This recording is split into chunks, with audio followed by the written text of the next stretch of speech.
What's going on, Vaughn? How are you? I'm doing very well, Drew. Happy to be here. Thanks for having me. Thank you for Looking doing forward this, to man. getting into it. Yeah, man, and once again, thanks for coming on Shred Sessions back in November. That was really cool to see you guys on tour. See you with Defeated Sanity, and I figured in this video what we could do is talk more about guitar stuff, man. And Sure. and Sure. for anybody watching, Vaughn he teaches guitar lessons. So if anybody's interested in taking a lesson with Vaughn, it was pretty easy to get in contact with you and get on your schedule. So how does that work, man? Do you want people to know that you're available for lessons, or? Yeah, totally. Obviously it's hard with or at least this past year in 2025, it was tough to find the time between, pretty extensive touring with DS, and then I teach at a college in Pennsylvania. That's like my day job. So, that's I do that 2 days a week. So between all of that, it was challenging to find the time, but going into this year, and you know, I'm definitely very much open to teaching private lessons. I've had some very successful ones via like Instagram and things like this. People that have just reached out to me and in regards to the various techniques, not only surrounding Defeated Sanity, but just ways to think about the instrument, in the context of playing death metal. So yeah, I'm very much open. Feel free, anybody who's watching this, to contact me via Instagram, via Stoffey, or Facebook, or whatever the various, sources are. My email is just vaughn.stoffey@gmail.com, pretty straight ahead. So, people can also access me that way. So yeah, anybody that's interested, I am always open to taking on students, obviously schedule permitting. So. Right. Now, your job at the college, are you teaching like a jazz band class, or is that just private guitar lessons with students that go to the college? So right now, this semester, I'm doing mostly private stuff, but I have also done ensemble instruction. It's just kind of hard because of the ensemble instruction and when some of the concerts are like student concerts, to coordinate that with the heavy touring that's been going on in the last couple of years. So unfortunately, this particular semester and the last couple semesters, I've had to turn down the opportunity to do that. But it's something that I've done, and I'm sure, time permitting, maybe I'll take on at some point in the near future. But right now, it's mostly private students. Yeah. And we work on a pretty wide range of things. I think that a lot of the things I try to break down for my students there is more, it's maybe jazz related conceptually, at least in the inception, but really just thinking more big scope. I try to tell my students, and this was obviously an experience that I can get behind as far as my own journey in music, but the idea, and I think the benefit of studying jazz, is not necessarily to become a straight ahead jazz musician. I mean, if that's something that you want to do, that you really feel in your heart, then you should go pursue that. But I think that a lot of musicians I encounter who are interested in jazz, I try to also frame it in more of a wider scope in regards to just general musicianship. Obviously, there's a lot of elements that I took from the countless years I was studying jazz seriously and playing straight ahead jazz seriously in my formative years, late teens, 20s, whatever, that relates to what we do in Defeated Sanity. But I think it's just one of those things where if you can really navigate that language and that aesthetic, you can pretty much deal with most other kinds of music. I mean, death metal's a little different in the sense that just the techniques, the fundamental techniques that we work on, Drew, are very much aesthetically fixed to death metal almost exclusively, or just extreme metal, right? Let's just say extreme metal exclusively, especially in regards to the right hand, the trem picking, the palm muting, the squeals, all these things. But as far as just like the fretboard and navigating the neck, I think there's a lot of benefit that, even if you're not necessarily aspiring to become a straight ahead jazz musician, I think that it's beneficial to look into some of that music and that tradition and that material, because it'll really expand on how you look at the neck. Absolutely. Yeah, there's so much to gain in terms of harmony from jazz music, Yeah, totally, and really totally. understanding how chord progressions work.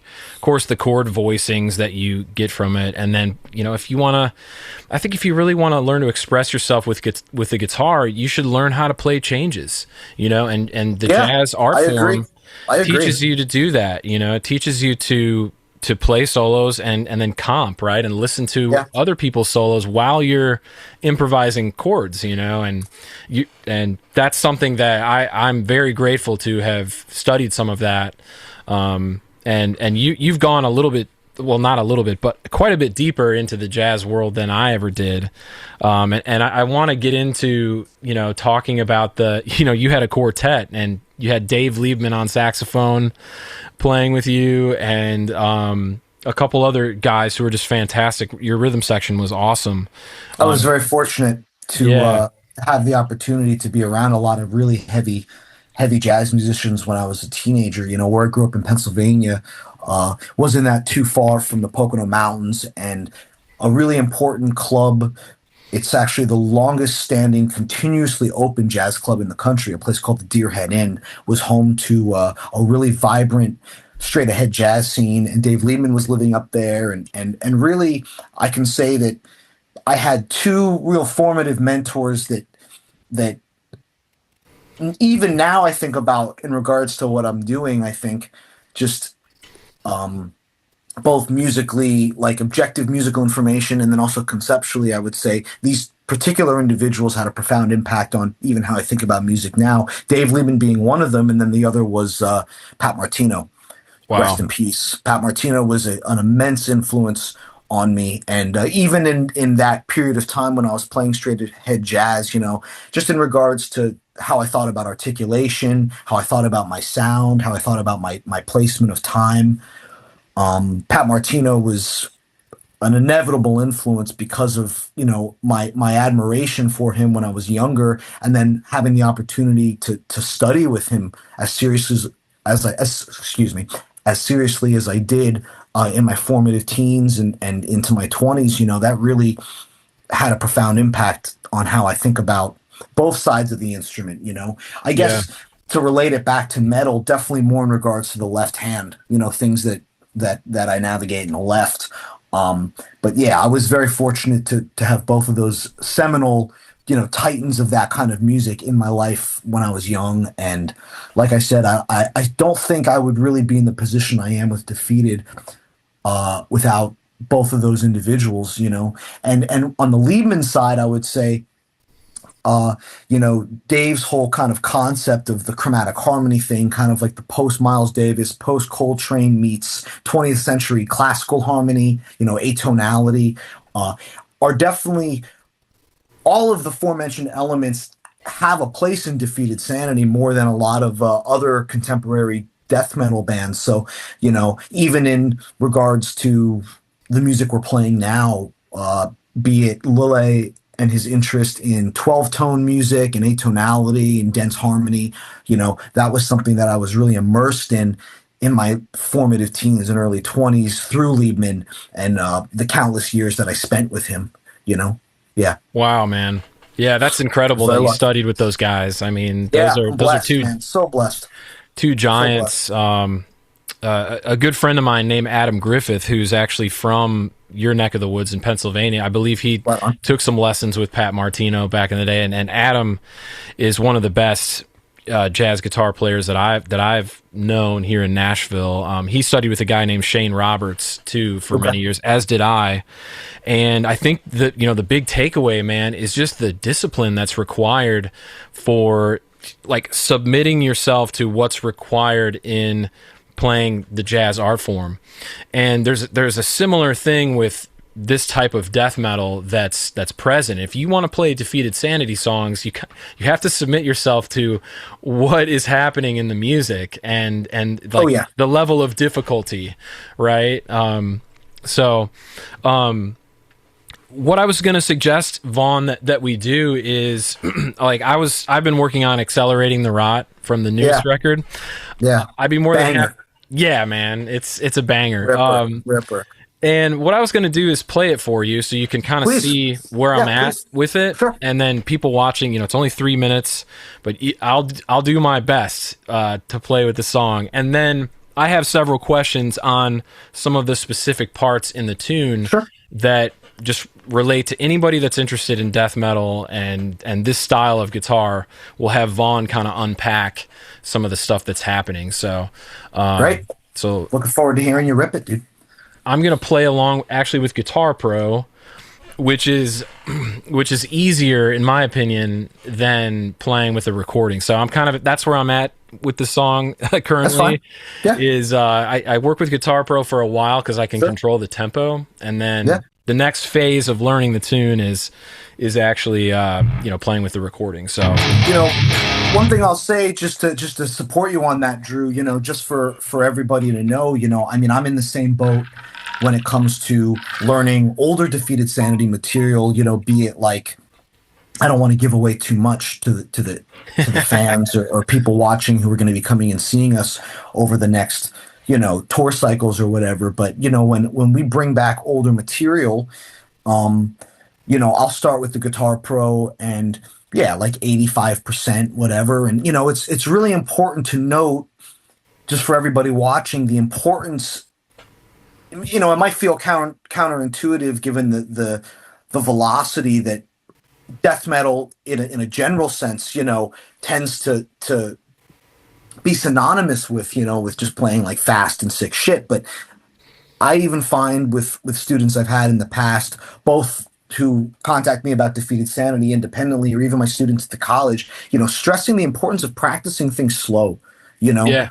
I find that a lot of young musicians, they tend to try to go for the speed element first. And the thing about it is, if you have just good facility on the instrument, good mechanics, velocity is something that'll inherently just come to you if you're really familiar with the actual material. I mean, obviously playing the instrument is such a psychoschematic experience. So it's so important to deal with this kind of music, or any kind of music, but especially this kind of music, slow, because what we're really trying to do is imprint the muscle memory, right? Yeah. From our hands into our brains, into our ears, this psychoschematic relationship.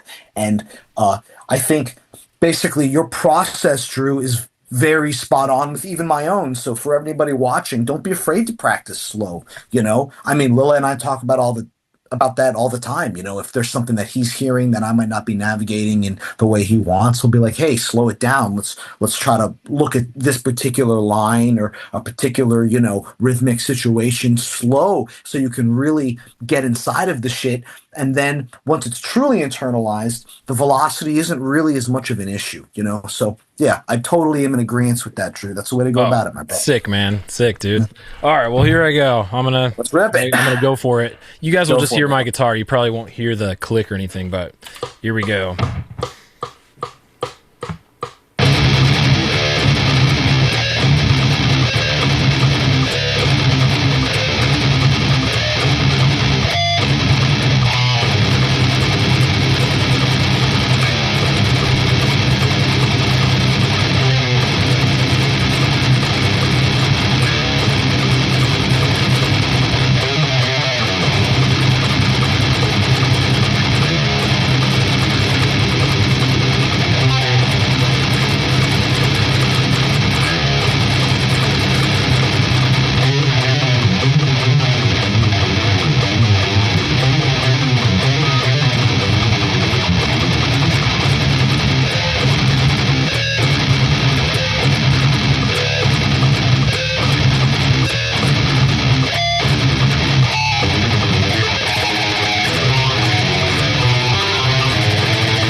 Oh, there you There go. you go, Drew. A lot of good stuff there, bro. A lot of good stuff. Yeah. Let me say this. A couple things just right off the bat. Sure.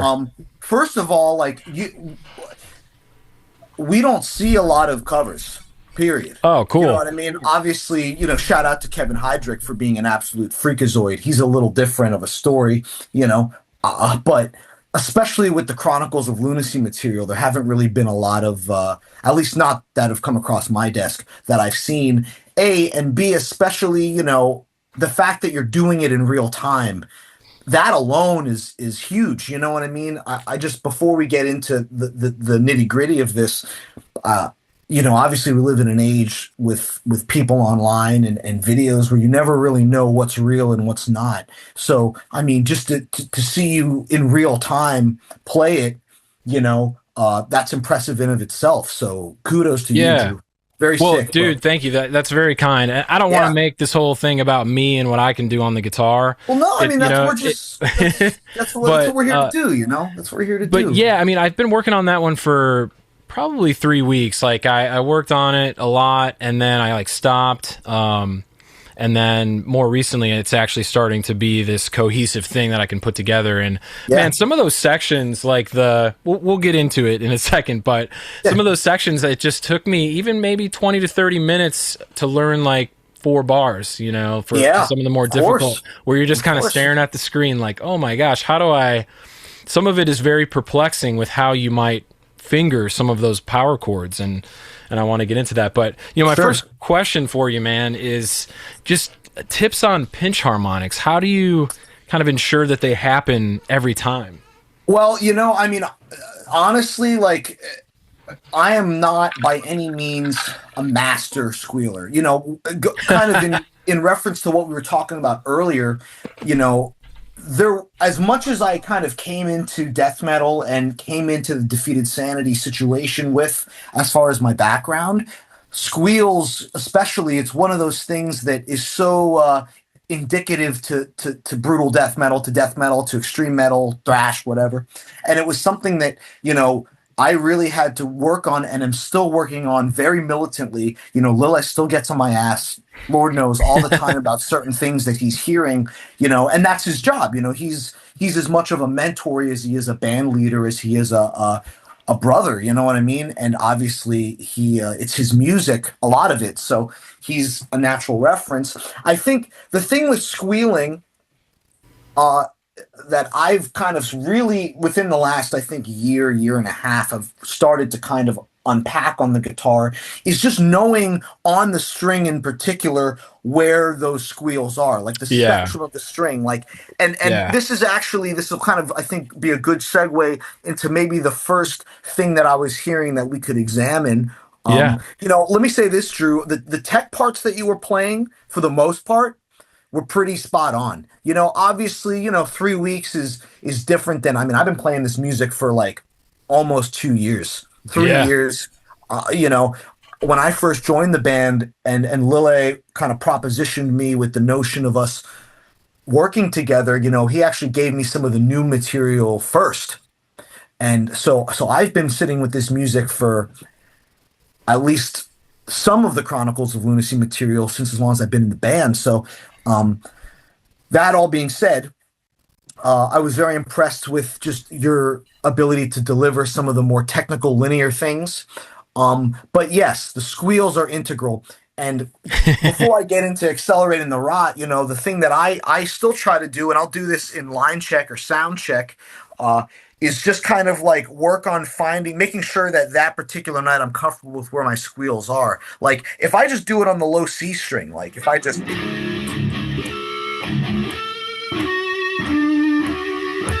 wow, so there, that's like the full octave register, a la say Gojira. Those guys are so good at placing those so accurately. yeah, That's something I would recommend everybody do if they're really trying to first and foremost just get used to like squeal placement. So you have like the four dimensions of the guitar. The lowest point, and you could do this obviously at least on the four the four lowest strings. Obviously, if you're playing leads, sometimes you might throw a squeal in with the solos. But as far as like in the context of brutal death metal, in the context of what we're dealing with today, uh, if we just examine that low C string, you don't really squeal on the lowest part of that string. Like I'll never really, Right. that half step squeal. It doesn't really see a lot of action. Um, but the other three, those are really important squeals, both on the C and then the F string, or if you're in standard, the E and the A, Yeah. et cetera, et cetera. So just getting used to finding those squeals. And again, like if I'm in a line check, I'll just go through and make sure that I'm that particular night comfortable with where the placement of these particular squeals Yeah. are. Now, to segue into accelerating, and Lord knows there's plenty of footage of me on YouTube where I don't get these squeals every night 100%. Like yourself, usually the second rotation of that initial A riff with those squeals, I tend to get it better just because you kind of settle into the shit. But these squeals, for anybody watching and for you as well, Drew, are very, very important because there is a melodic phrase there. If you listen to the album, you'll hear Absolutely, it. dude. So Yes. let's talk about this because this is something that is really about the placement of it. So like if I do this really slow, okay, I have that first squeal is on the second fret, right? Yep. And that's really a lot of the squeals for accelerating the rot. The target point, if you're playing a guitar kind of like I am, where you have the humbucker in the neck, or sorry, bridge position, which I would imagine most of the sickos out there who are checking this out are rocking some sort of humbucker. The placement of all these squeals is really right where the string starts to intersect with that pickup. So again, if you guys can see this, I'm gonna do this very slowly. I just missed it there. See?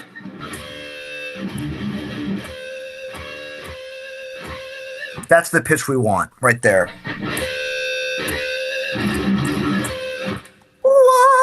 Yeah. That's that first note. And then what happens is, and this is again just speaks to the subtlety of how the instrument works. The next squeal, when I go to that third fret, it has to be exactly a half step up from the first squeal. So again, I'm just moving my finger over a pinch. No Wow. pun intended. Just over, so here's the first one. See that? Yep.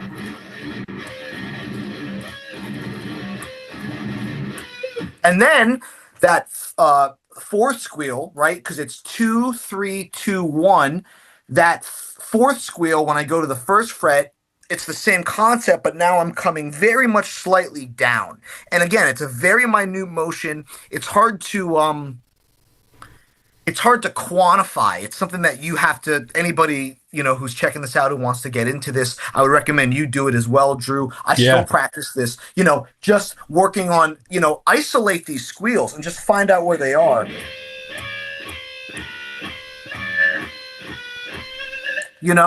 Yeah. Very important Yeah, for dude. those, The right? attention Yeah, the attention to detail is what makes this band sick, like that. Oh man, Little when we things were- like that when Oh, when it yeah. all comes together is what delivers the sound that you guys are known for, I think there was, I was, to Lille, Jacob, and Josh's credit, they they invested a lot of time and energy and faith into me when I first joined the band. But I would argue I wasn't really fully immersed in Defeated Sanity until we did the album and I actually tracked all the guitars in the Yeah. studio. Um, having Lilla there, was, I mean, incredibly demanding because he's a perfectionist and he's a genius. So obviously, there's a very high goalpost set. Right. But just going through that process of tracking guitars with him over my shoulder, kind of dictating the nuances. I think prior to that experience of making the album, I was so fixated on maybe not completely surface level shit, but like just, notes, rhythms, chords, these things. And then I really got inside of the intentionality of, okay, now we're not dealing with the what or the why anymore, but we're dealing with the how. And since that point up until the present, I feel more confident just to have the awareness of those things, because if you go through the process of practicing and delivering that stuff, it also carries over into how you hear other people's music. Yeah. Like it's crazy. Like I was on the phone with Diego Sanchez from the Mighty Disgorge, the Riff Wizard. Shout out Diego, greatest to ever do it. Um, when was this? Like last week or something? And I was just telling him, like, I was re-listening to Consume the Forsaken, and it really felt like this time around I was hearing all of the nuances inside of the guitars, and that comes from having to put my own shit under the microscope. And still to this day, I mean, it's what I'm listening for now more than anything that's objective. You know what I mean? It's the expression of the ideas that really matters. And of course, I think it's a huge component of why Defeated Sanity is what it is. Lila is so adamant and militant about these details, as he should be, because you go and you listen to Disgorge, or you go listen to Morbid Angel, or the list goes on and on of seminal bands, Immolation, Gorguts, these bands where there's so many little things that those guys are doing on the guitar parts, these little nuances, the how of the delivery that really makes that music come to life. Yeah. But anyways, so those are the first four. And then when we get up to the F and the B flat here, it's the same concept, Drew. We really want to try to hug the back of the string right where it's floating over that bridge. That neck pickup. So that's the pitch there. And then when I go to the B flat, same concept. I want to hug it as far back as I can. There it is. Yeah, yeah. So we have...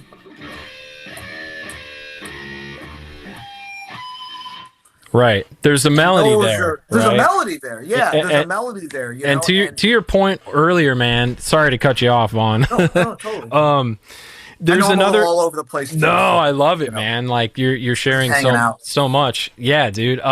There's just like what you were talking about was like there's this whole additional other layer of depth, right? That's like there's like this esoteric quality to it. It's like, well, these notes may seem random. It might sound like brutal sludge, you can't define it, but if you really sit down and actively listen to this music, there's so many layers to it, and I just think that's what makes it unique and interesting, and the level of detail that you're bringing to this discussion on pinch harmonics is like something I haven't addressed in my playing, like the positioning. I just kind of like attempt to make the sound every time, and I know that there's like a spot, but the fact that it was actually planned out to hit that pinch harmonic in those places that you just said is really, really interesting, man, and really cool. I mean, all of the squeals on the album, all the squeals in Defeated Sanity are so pinpoint to exactly a place and an articulation. Even when Christian was in the band, Lila was militant about that stuff. I mean, I've talked to Chrissy about it. I've talked to Lila, obviously, about it when we're looking at some of the older material, I mean, and of course, there was a period of time, even when I first joined the band, Drew, when I was in the same boat, I was just trying to hit them. And Lord knows there's still nights, depending on the surrounding circumstances of touring, where for whatever reason, I'm just trying to hit them that night. But, once you really lock into it, when I'm really, letting the metal flow, as Chuck said, it's like, I really start to kind of think about the consistency of not only the pitch of the squeal, but also how it's articulated. In this particular case, these are all still squeals. They're all completely still, very little articulation. Part of that has to do with the velocity at which it's being played, right? Yeah. I have to coordinate them so they link up with Lila's snare. He's kind of conducting where those squeals are being placed. So, you can only do so much, right? So when I'm playing this night in and night out, I really try to just first and foremost make sure I'm getting the pitches of these squeals, and there's so many examples of this in Defeated Sanity. And, I think about someone like Ron Kachnik from Malignancy, shout out Ron, greatest squealer of all time.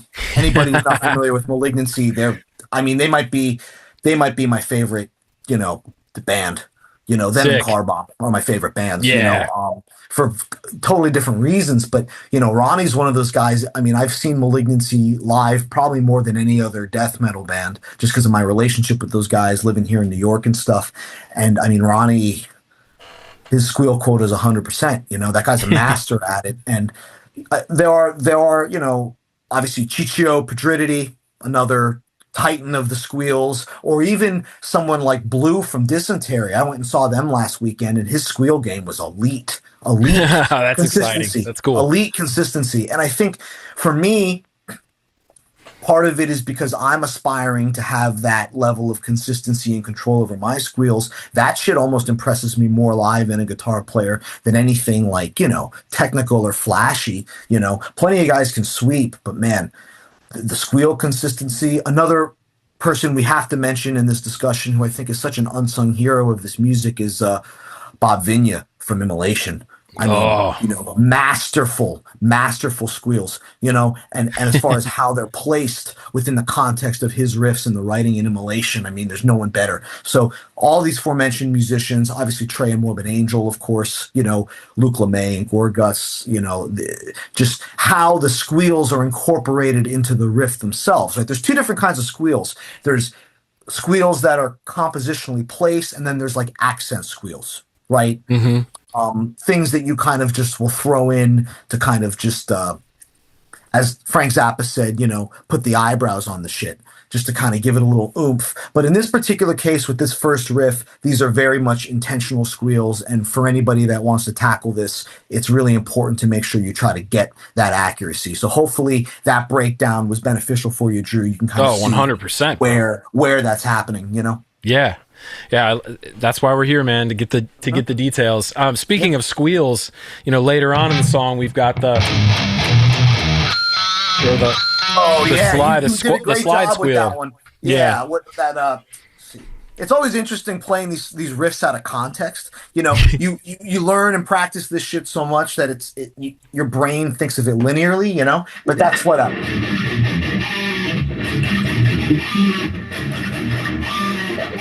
yeah, I'm struggling to get it right now. There it is. Yeah.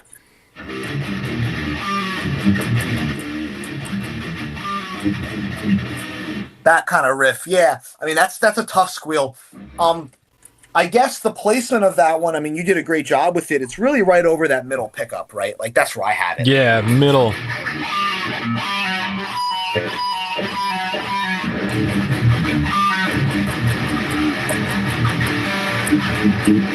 Now, something about that riff too that I don't know if the tabs accurately express this, and I noticed you were playing these notes separate. One thing that, and again, this just attests to the detailing of this shit, is like the second time that riff comes around, right? There's that natural B to B flat, which is actually what we're playing with the squeal. Like that's what you're getting, right? It's like mirroring and when I say itself. B flat, right? that's a concert. I mean, that's in E standard. I'm trying to think what this would be. This would be it would be G and G flat in the C standard tuning. But that second time we come around, see how I'm fingering this? I still have my fifth on that second fret, and I'm playing the open G string and having it ring into the third fret of the that E flat string here. Or if you're in standard, it would be your G string. This. So you're holding this. I'm holding them both down, yeah. And that's very much, again, I think coming out of that Immolation, Gorguts kind of school, where it's everywhere in Defeated Sanity. Lille's all about his half steps and having those half steps sustain, to create that dyad. And that's a really important detail for anybody that wants to really nail this one, is making sure you get that. So it would be like,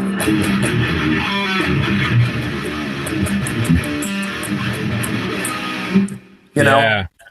But Love the E with, what is that? An E with a B flat in the bass. Yeah, it's a great chord. Yeah.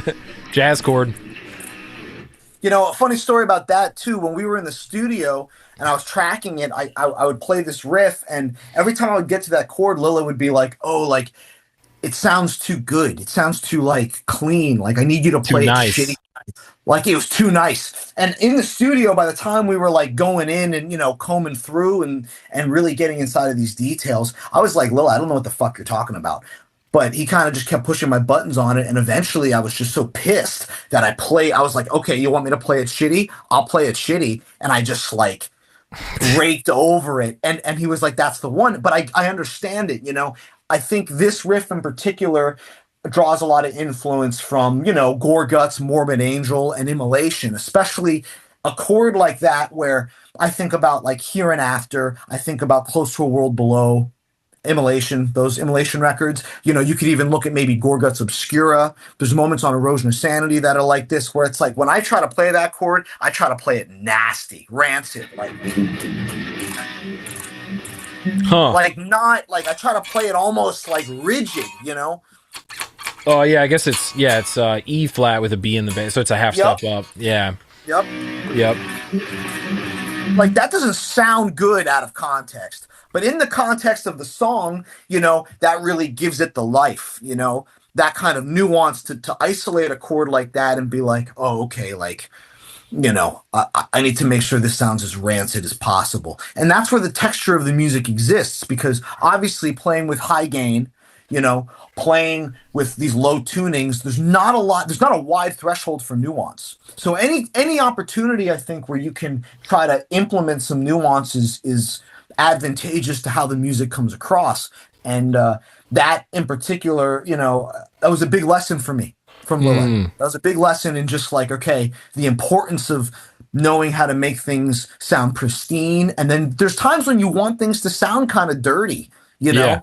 Now, of course, Defeated, we maybe over intellectualize this stuff, even in how I'm discussing it now. I think a lot of the masters just laid down whatever sounded good to them. But, there's value in conceptualizing having something not sound pristine, Yeah. and it's kind of similar to what we were talking about when we were out in Indiana when we did the shred sessions about, there was a trend or has been a trend in a lot of modern metal where like everything is so clinical, and so almost like mechanically put Perfect. together. Yeah. It's these things that really give the music life, you know? Yeah. And it's not something that you can do in an automated fashion. Like it really has to come from the hands and the ears, and it's what defines this kind of music to me, is those little kinds of details. So yeah. 100%, man. Yeah, but I thought you Yeah. did a great job with that riff. I mean, you were nailing that squeal. Oh, thanks, bro. It's a tough Yeah, one. getting that Yeah, I think it's amazing that you're playing that chord like this though. Yeah.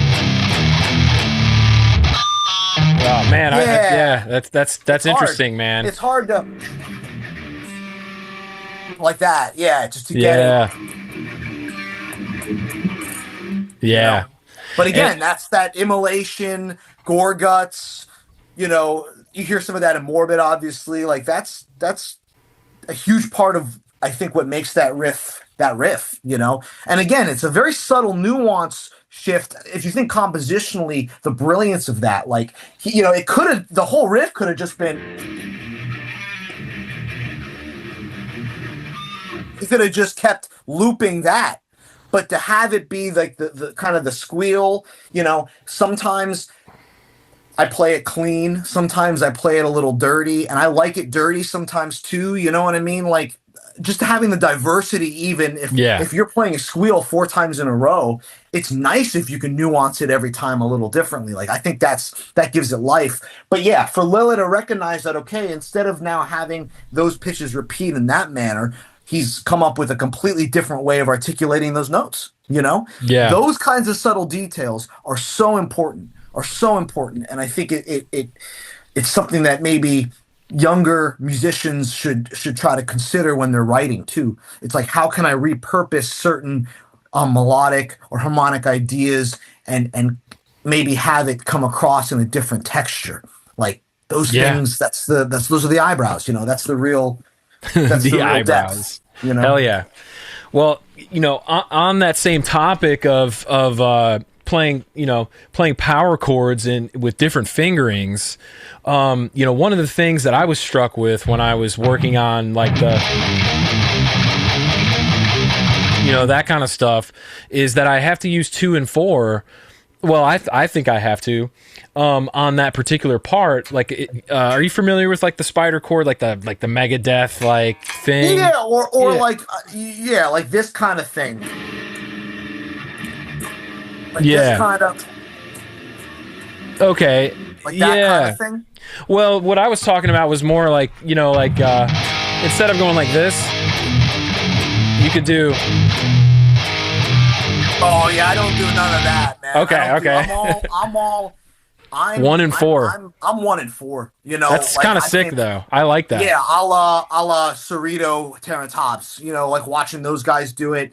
And Lillet too. I think Lilla's an index and pinky guy. Part of that also, it relates to like I know this isn't in accelerating the rot, but like when we do the fast fifths, like those Yeah, kinds of dude. riffs, those grind riffs where like I got to toggle the fifths. For me, it's just I always felt it was easier to do with the pinky, Or but that's an imposed, right? no, that was. I mean, Imposed has that too. There's so many Yeah. different songs. I mean, that's been a technique of Lily's since the early days, and that's something you just see in brutal death metal. Diego does it all over Disgorge. But no, I just played the A riff, the first vocal riff in Condemn the Vascular Famine. Okay. Okay. That So was. so what is that technique called, Vaughn? I don't know what I would call it. It's just. I mean, Seizure chord or yeah, something? it's just this half step, like Wiggle riff. That's this what I was calling toggling. it. So, yeah, it's just that kind of that toggle thing, lock the thumb in the back and just kind of have it come from the wrist, kind of like the Frank Mullen chop, but in the left hand, you know. That's how you kind of get that. Yeah, yeah, yeah. Or like, there's a lot of tritone riffs like Consumed by Repugnance, like that Beautiful. just that kind of like the toggling, it's such a a defining quality in Defeated Sanity's riff writing. I know it's a technique that Lilla uses very often. And on the guitar, it's more of an effect than it is a pitch thing because Jacob really covers the low end pitch wise enough. So really, it's more of just it's just a sick thing. You know what I It, mean? It's it, just it one of those is. things that like I feel like when I see guys do it, even when I watch Diego Sanchez fluttering his fifths or his tritones, I'm like hell yeah. But going back to what we're talking about in regards to accelerating the rot, it's like you're talking about like Yeah. that kind of those kinds of riffs. Yes. Yeah, Yeah, yeah. bro. For me, it's just for whatever reason, I just feel like I'm able to move my hand more consistently with the pinky just because Mhm. I don't have any sort of external appendage. Now, I mean, look, shout out to Christian Kuhn. Obviously, I wouldn't even be sitting here with you if it wasn't for him and his immense contribution to not only Defeated Sanity, but like the history of brutal death metal. Christy was one of the sickest to ever do it. And for him, he always did it like you're doing it with the pinky out. I don't know about all this. That's sick as fuck. Like you doing the switch out, like I can't do that. Like I could never do that. I just my hands don't work that way. But again, this is another example of where if that's the solution for you, like if it's easier to play those fast fifths that way, then so be it. What makes the Defeated Sanity fifths hard at tempo is a lot of brutal death metal. Like even if we go to like the classic Long Island school, like the Suffo, Pyrexia, like where they're doing a lot of the fast fifths, Oh, like I love that. the classic, Mm. like that kind of thing. It's still kind of the shapes themselves are very much, it's like a repetitive shape that's just being moved around the neck. But what Lil has done is he'll take the fifths and he'll make it into a melodic figure. Like if you take just the root notes, you're dealing with a very complex line. So Yeah. now not only do I have to dictate the linear situation, but now I have to do it with the fifths. And that's what makes that shit so sick. You know what I Yeah. mean? It's like you're hearing a truly crafted melodic idea, not just a pattern that's being displaced around the neck like you hear in a lot of death metal, which, hey, no slight on that. That's the tradition, don't get me wrong. But I think Lille, obviously, he's so hell-bent on making sure that every note is exactly where it needs to be in regards to, I don't even want to say the theory, but like just the conception of the composition, like Yeah. Yeah. kind of the way a classical composer thinks about his writing, where everything is done with intention. And yeah, those fast fifths, that's very much all over Defeated, all over Defeated. Yeah. That I think you don't maybe see that as much in some of the other contemporary bands, the fast fifths where you're actually dictating a melodic idea, you know? It's very unique, man. And my next question is like, is he getting that from like the 12 tone, like modern classical stuff? Yeah, Like Ron definitely. Jarzombek maybe or Yeah, something like oh that? yeah, of Like, course. Yeah. I mean, yeah, obviously Lilla's like the biggest Jarzenbach Watchtower fan I know, as am I. I mean, yeah, shout out to that legacy. I mean, that guy's an absolute freak, you know what I mean? Like the highest level. There's no one better yeah. on the planet. He's There's got a no one little, better. he's Yeah. got like a little website that you can go to and make your own rows. You can make your own Yeah. unique Yeah. melodies and Yeah. it's so cool, man. And Yeah. that's all over this song. I mean, there's that again, I'm sorry, this is out of context. This stuff is kind of weird.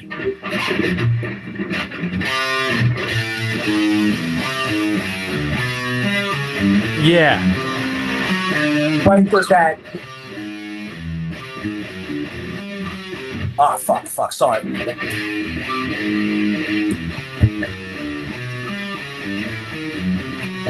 Like that line, Yeah. that trem line, there's that trem break, like that's totally that atonal 12 tone concept, you know. Or even there's that tech line in the middle that you did really good on that.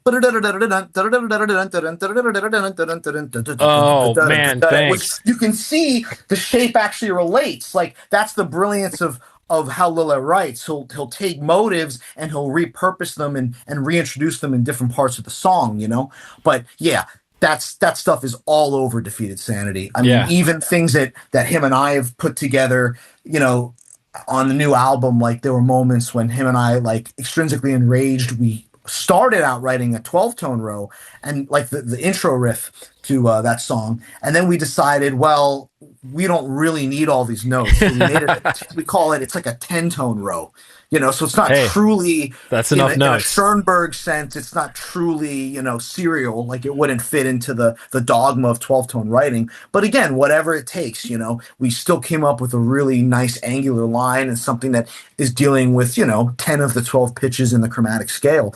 But yeah, that's definitely, you're spot on with that, that's the nation, Drew. Yeah, I mean, you really have to make some decisions about what fingers you're going to use, when you're playing. Oh yeah. Shoot. I don't know. I don't know how you're playing that, but my God, that part, you just have to spend the time that's required to kind of map that out. I mean, and the tremolo part. So this is a very Lilla thing. There's a lot of his, especially the older material, like he'll send me tabs for old Defeated songs, and I'll end up refingering some of the really like tech linear, atonal, crazy alien lines that him and Christian were putting together. I'll refinger them because I like to think, and maybe this comes from doing the jazz and fusion thing. I'm a big hand stretch guy. Yeah. Like if I can deal with more of it on one string, I will. If just to get the stretch, also just to have the pick, like having what's going on in the right hand be less demanding. Like the less strings I have to navigate, the tighter it's going to be, especially at the velocity we have to do in Defeated. But what's crazy about that one is the second half of it, right? Lille does this thing where he's like, what is it?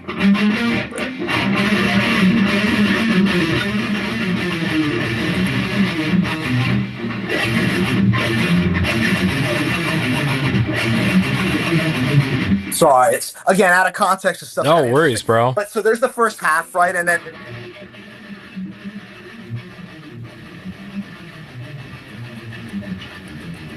so Oh, there, very similar to how I was doing it from what I could yeah. see.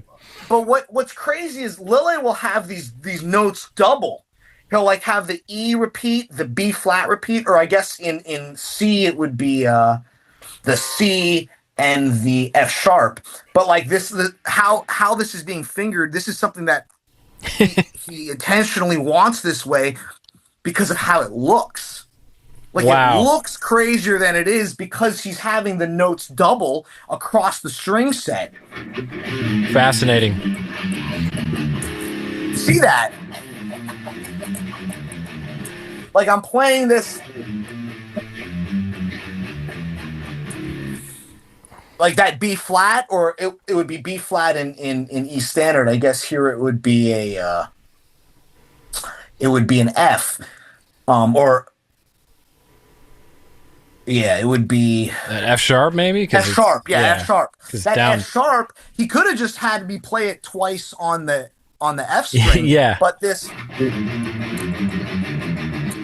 the fact that I have to switch positions just to play the same note, it's like, does that really make sense? Like, not necessarily, but it looks crazy at tempo. Like, yeah. when I'm playing it, like, in the context of the song, like I'm crossing the entire neck, You're all over the and neck. Yeah, yeah, and even going back to the fifth thing, like, that's the thing about Lille that's so interesting is like on one level he's very intellectually based, but then there's this kind of yang to his yin where he gives a shit about things that you would be surprised about. Like even with the fast fifths, like it's not even about how it sounds. Like if you listen to the guitar tracks isolated, it just sounds like nonsense. It's just fast, sick shit that looks sick. yeah, It yeah. looks sick when That's you very see someone metal do to it. do that. Very Like, metal, I mean, yeah, this is a performance art, baby. Like we're not all just sitting there on stage in classical position, with a footstool. Like, that's part of the shit. Like you want to be full sick.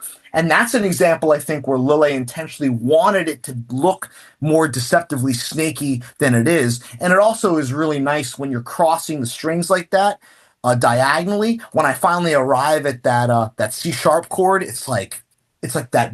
It kind of makes the arrival a little more compelling to, I think, someone who's watching it. oh yeah, dun dun It's kind dun of like, dun oh dun, shit, and then the yeah, riff yeah, yeah, starts on the next half step, which yeah, is crazy. yeah, Okay, totally. bro, I know we don't have much time left, but the same fret tapping technique, man.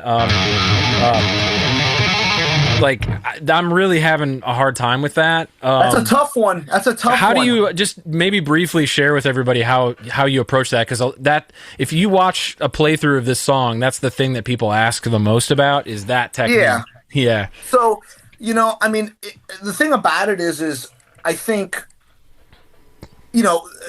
this is an example of where even though I usually use my index and my pinky for like a 2 fret stretch radius, like if I'm playing the fifths, here I end up using my ring finger, yeah, as does Lilla. And the reason that is I think it's deceptive. Like most of it should still come from the left. Like wow. like that's Okay, where you want to get most of the flutter. This is just to kind of add a little extra, maybe one or two more in there, you know. Um, and I think the reason that Lille, if I recall correctly, likes to do this is because you see it. He started really doing it on Sanguinary, where it's like that velocity of the tapping can kind of match like what's going on with the kicks or the snare or whatever, like the yeah, velocity of the drums. So like that, just like first and foremost, I want to just get it as fast as I can, with my left hand, and then I'm just kind of adding the flutter. It's yeah, just it's more of an effect than anything. right, It's very hard. It's very hard in the yeah. context of this song because of the line itself. There was, I mean, you can predate that actually. I want to correct myself. When we were playing Liquefying Cerebral Hemispheres off of Prelude to the Tragedy, which is one of my all-time favorite Defeated Sanity songs and records, we were playing that for a couple years, and there's a similar section that kind of has the double tap, but you have more time to tap. What makes this line so hard is you have to play this figure. Right. in time, and now I have to try to fit my middle finger in. It's tough. It's Right. tough. Right back to And the first fret. Right yeah, after you do yeah, that. yeah. And then I got to get back to that chug riff, you know? Um, but the effect, most of it when I'm doing it live, I'm still generating it from my left, and I'm just trying to add when I can these little middle finger taps, It's more of an effect than anything. To do it, to nail it, have it be completely metronomically correct is very hard live. Yeah. Yeah. Yeah. In the studio when we did it, not to give too much away, that was something that we isolated and I punched it. Yeah. For I sure. mean, For let's just sure. cut the shit here. Like, Yeah. I Yeah. didn't nail that in one take. That was something that we isolated and I hit a numerous amount of times to really get it exactly the way we needed it. Because, the album's the album, it's forever. Live, I just try to get the effect and still make sure that the metrics are correct. Because Yeah. it's a guitar break, you know what I mean? Yeah. When Jacob comes in, he kind of reaffirms the effect. So him and I doing it together, I think gives it more levity in the situation. But my recommendation would be to anybody that's working on this, you really want to get the figure rhythmically correct and see how much you can do just with your left.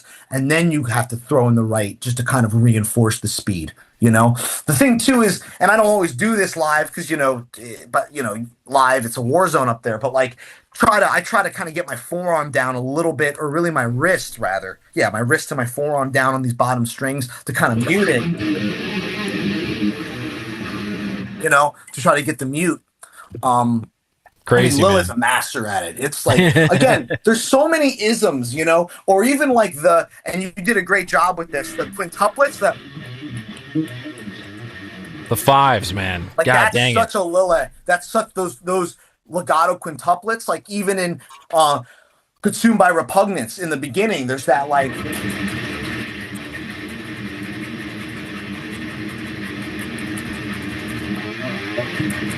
you see it there too, you know what I mean? It's that just like that, like,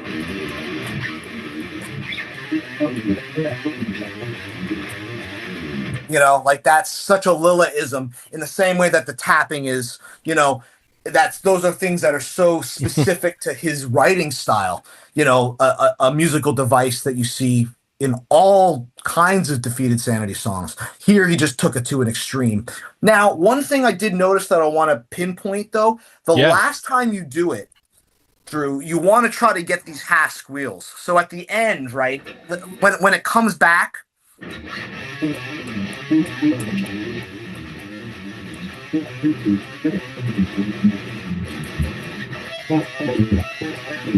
Oh. like, Yeah. Yeah. like you want to get it. That's kind of a detail that's in there that might be worth exploring. Now, those squeals are not specific. I'm just trying to get a squeal out. Yeah. Because obviously, because I'm playing like this fast linear thing, it's hard to get to pinpoint a specific pitch. Those like half squeals, like that's that nasty shit. That rancid stuff I'm talking about, where like it just makes it a little more evil. Yeah. And that was something that was not initially in the game plan, if I'm not mistaken. That was one of those things that we were in the studio cooking it, and Lil and I were like, "Yeah, let's go for it. Let's try to add some Hell like yeah, half dude. squeals in there." So that was just one thing I would take note of. And then there's one more detail that might not seem like a big thing, but it is, Sure. which is on the Brodequin inspired, liturgy inspired grind riff, right? The first time we do it, when Lilith plays kind of like that like grind beat, Mm-hmm. it's I was tremming it basically at the velocity that you are, like,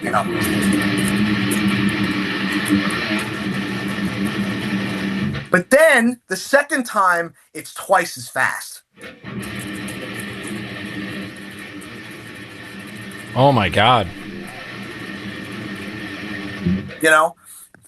So that's something that I don't know if the tabs accurately express that, but once the vocals come in, it's twice the velocity that you were tremming. Oh, okay. So the right So it's hand is like it's just the right hand. The chords are the just the same on the right hand. left No, no, hand. no, no, no. Got it. Everything's fine in Yeah, the right. yeah, Yeah, yeah. everything was totally straight in the in your left hand, but just in the right hand, that's like one Got of it. those subtle details. And again, I haven't looked at the tabs in a hot minute. I wonder. Actually, let me see. I have the tabs queued up It's just in possible that it's case. in there, man. Let's see. I wonder Yeah. if it is.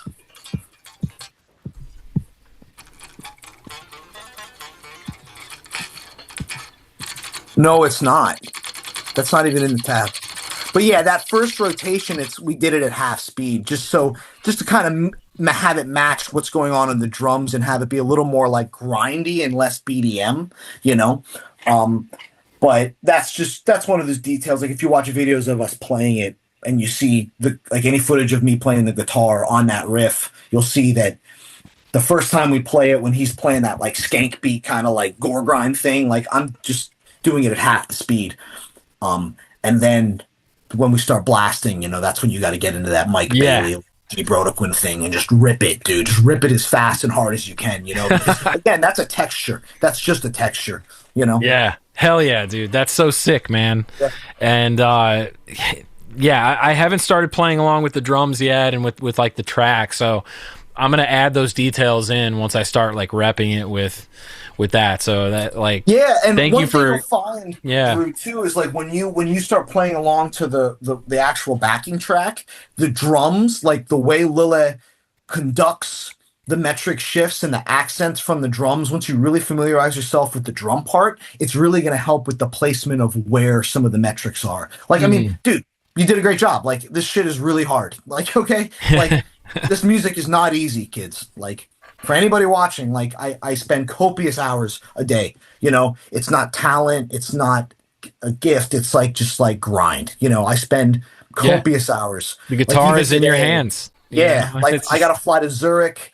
We're flying over, we got a festival in Zurich, and then the next weekend one in Heidelberg, Germany. So I've been sick. running the set, like I must have practiced like, I don't know, 4 hours today, 4.5 hours before we even linked up. That's why I'm a little stiff, but it's like this music is really hard. So just the fact that you took it on and delivered it in real time, you know what I mean? Oh, Gold well, star, my well, bro. thank you, man. I mean, Like I'm gold star. I'm trying to do like the real thing, Yeah, sure. and just get as close to how you would play it as possible. I mean, I was trained to do that, like when you transcribe a solo, it's like, well, what string 100%. is that note on, 100%. that kind of stuff. 100%. Like that's the stuff that Shane Roberts like really pushed me on, like Yeah, you got to play it the way, if you're going to learn a Benson solo, you got to work on his picking style and his 100%. how did he play it, and I was making up my own Yep. fingerings and stuff, and Yep. so I just really have a high level of respect for you, man, with what you've accomplished on the guitar. Even just watching your jazz videos from 15 years ago on YouTube, when you're doing your Yeah. auditions, it's Yeah, still different era, I'll tell you. yeah, that's Different okay, era, but but it's great guitar playing, man. It's great sounding guitar playing, and thank then you. watching you play. That there's like a 10-minute video with you playing with Liebman and your rhythm section, and you guys are just like you're just playing jazz really well, man. And it was just awesome. So Thank you, Drew. It means the world, bro. Thank you. so. Dude, I know we're a little bit we're over time. I don't have any more questions, Oh, but whatever, but maybe you whatever. I could got just nowhere to be. well, what what are you looking forward to for the rest of the year, man? I know you've got the Europe tour in April and May, but like, Oh, that's in the U.S. That's a U.S. oh, tour. that's the okay, Yeah, yeah, yeah. yeah, That's yeah, that's with that'll be our Inferi, with Inferi, yeah, Organectomy, and then we handpicked a couple for the first slot bands that some younger New Standard Elite bands, and then a band on Comatose, Horrific Visions, Scasm, and Excrescence are the three of those bands are sick. going to break up the tour just to kind of give some love to the real underground, and take an opportunity to present those bands. That's so Um, cool. but yeah, that's gonna be a ripper. That'll be our first headliner in the States on Chronicles of Lunacy, and it'll be the only time I think maybe ever we play the album in its entirety in the States. So anybody that's really into Chronicles and you want to hear all of that shit live, that's your chance. It's gonna be in the spring because I don't think it's I don't think we'll ever do it like that again, or not anytime in the foreseeable future. So we got that. We got these festivals in Europe. We're playing in Hellfest in June, which is going to be an absolute ripper. You know, just to represent brutal death metal at a festival of that scale is going to be a big deal for us, and we're really excited about that. And uh, right now, Lila and myself and Jacob are working on the new Dharmata material, so that's going to be also on Sick. the horizon going into 2027. We're going to really start this year. I think we're still crafting the details and the nuances around it, but we're going to record that hopefully sometime in 2027. We have some other tours coming up that I can't announce because you know, that kind of ruins the So, shit. But all good. plenty of Defeated Sanity coming up. But yeah, for anybody stateside watching, come out, support the sickness. April, May, headliner, US, Chronicles of Lunacy, the last Chronicles of Lunacy tour we're going to do. We're going to play the entire album, as well as, of course, some Defeated Sanity staples. A couple new, not new songs, but a couple old favorites that are being reinserted into the set after quite some time. So a Wow. lot to look forward to for the true DS heads out there. And yeah, just grateful for the opportunity as always to go out and send it with the boys and just be a part of this music and this culture. You know, it's a Awesome, real man. gift. It's a real gift. And Drew, thank you so much for reaching out to me too, man. Of course, Anytime that brother. anyone has any interest in what I or my boys in DS are doing, it's always an honor. We really, Oh all of us man. really appreciate it, you know. My pleasure. Yeah, we got into the details, and I'm so stoked on that. And just to be able to go back and look through this will be awesome. Not only for me, but hopefully anybody watching. Well, Vaughn, I can't thank you enough, man. I'll be on the lookout for a city close to Nashville on that tour.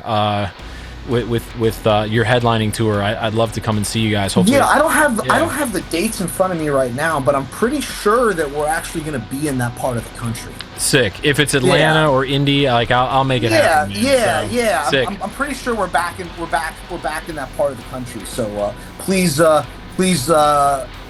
hit me up or hit the band up and let me know, and we'll throw you on the list and Oh make a man, hang you're out of too it. kind. You're too Ah, kind.